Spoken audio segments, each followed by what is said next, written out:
Kamusta mga kasaka? Welcome back sa ating munting YouTube channel. Ngayong araw nga pala ay magtatanim kami ng guyabano. Samahan nyo kami guys. Kasama ko nga pala yung dalawa kong pamangkin. Ayan. Yan si Wadin. Maasahan na. Medyo malaki na rin kasi. Nagtatabas muna ako mga kasaka. Napakakapal ng damo. Mapapansin nyo guys, ang daming biga. Yung malalaking gabi, yan yung ginagamit namin pantaklob pag nag-uuling kami. Ang kapal ng pako. Ang bilis kasing kumapal ng pako. Nakaw, nabato pa nga. Ang bilis kumapal ng pako, lalo pag maulan.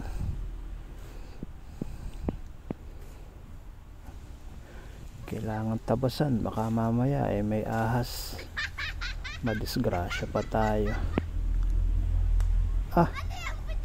Ay nadulas pa nga yung aking videographer.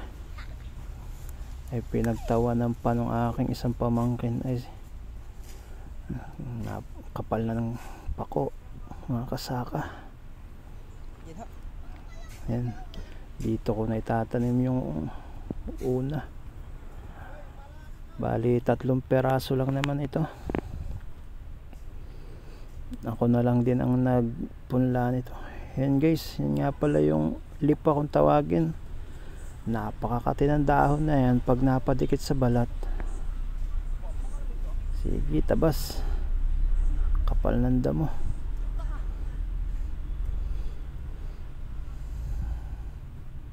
Kunin lang natin yung pangtanim.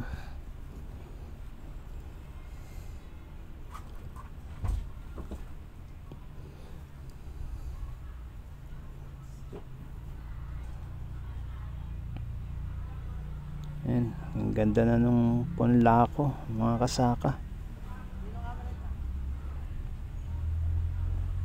Yan, dito na ko hukay. Ang liit lang nung binili kong pala, sakto lang para pantanim, para madaling magbutas ng lupa.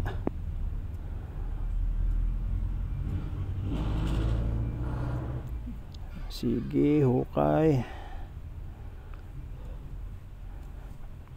Tingnan nyo naman mga kasaka, napakaganda ng lupa dyan, no? Buhaghag na buhaghag, tapos ang lambot. Kaya kung mapapansin nyo, ang tataba ng pako. Yan, sinukat ko lang, sakto na siguro yan.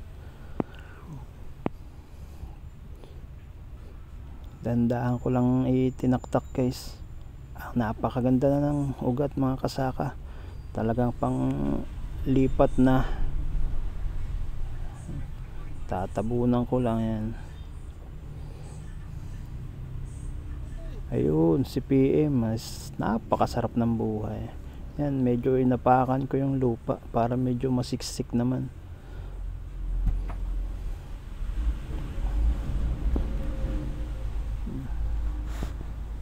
Lipat naman tayo sa pangalawang pagtataniman.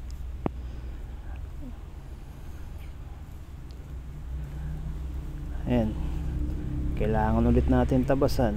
Napakakapal ng damo. Tingnan nyo naman yung mga nyug sa amin, ang tataas. At dyan lang sa mga pagitan ng nyug namin itatanim.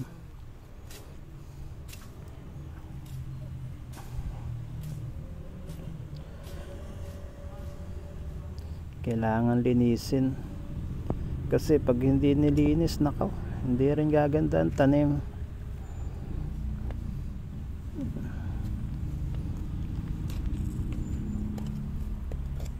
Yan nga, dadalwa na yan, 3 lang kasi yan.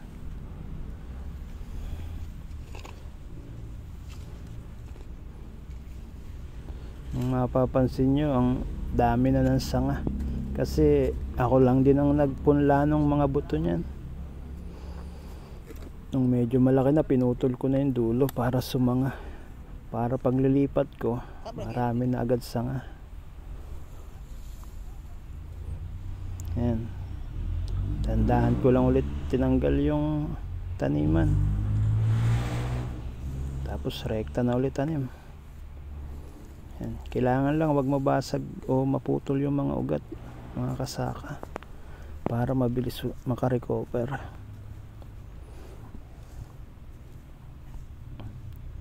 Yan.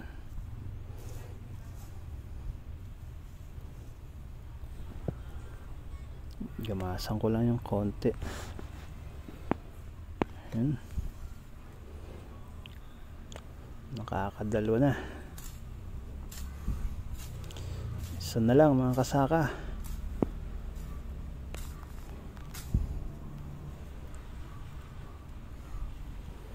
Kailangan linisan ang panabi.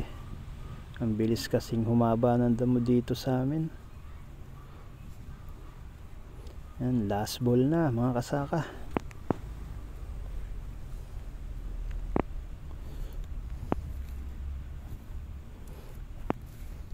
Yan, pwede na siguro ito dyan.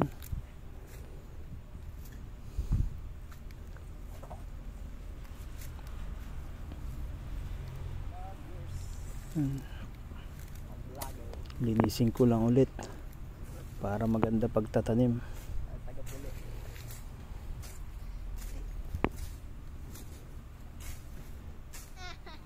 Kailangan talaga malinis ang pagtatamnan, kasi pag di mo nilinis, isang buwan lang ang kapal na ulit ng damo.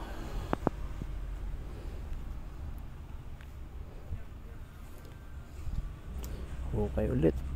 Tingnan nyo naman mga kasaka, napakalambot ng lupa. May mga ugat nga lang yung iba ng nyog, kasi puro nyog sa paligid. Yan kasi ang pinakaunang hanap buhay namin, pagkukopra. Yun o, may ugat ng nyog.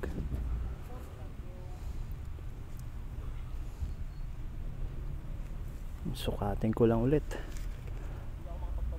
Yun, kulang pa, konting hukay pa.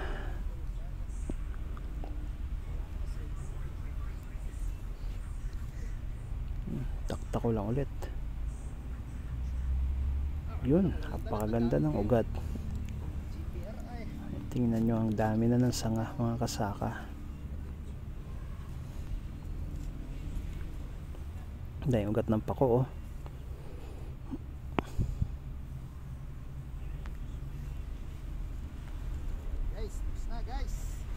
Oops. Tinatapakan ko para hindi pasukin ng mga kung ano-anong hayop, mga insekto.